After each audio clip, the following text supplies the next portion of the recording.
saw the Fellini film last Tuesday. It is not one of his best. It lacks a cohesive structure.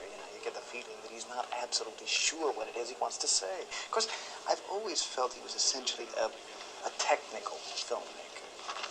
Granted, La Strada was a great film.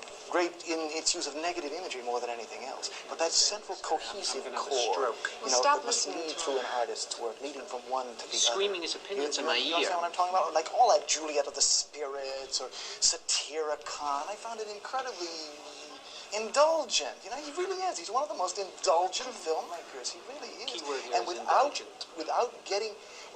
let's put it this way. What are you depressed about? I missed my therapy. I overslept. How can you possibly oversleep? The alarm clock. Do you know the hostile gesture that is to me? I know, because of our sexual problem, right?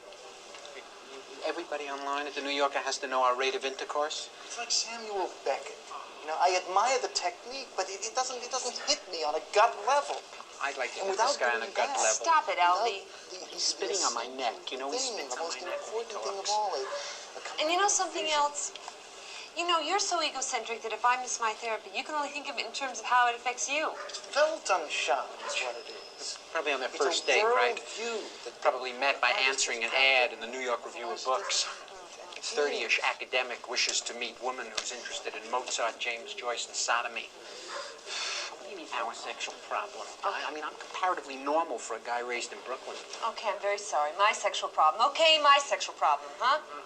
I never read that. That was Henry James, right? Novel? The sequel to Turn of the Screw? It's the influence of television.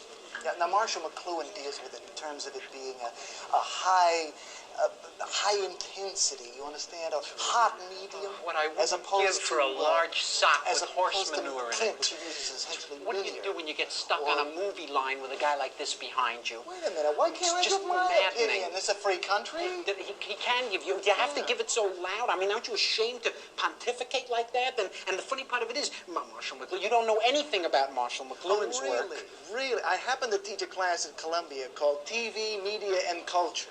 So I think that my insights into Mr. McLuhan, have a great deal of validity. Oh, do you? Yeah. Well, that's funny because I happen to have Mr. McLuhan right here. So yeah, just let me come over here a second. Oh, Tell him. I heard what you were saying.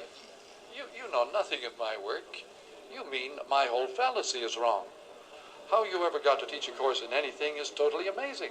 Boy, if life were only like this.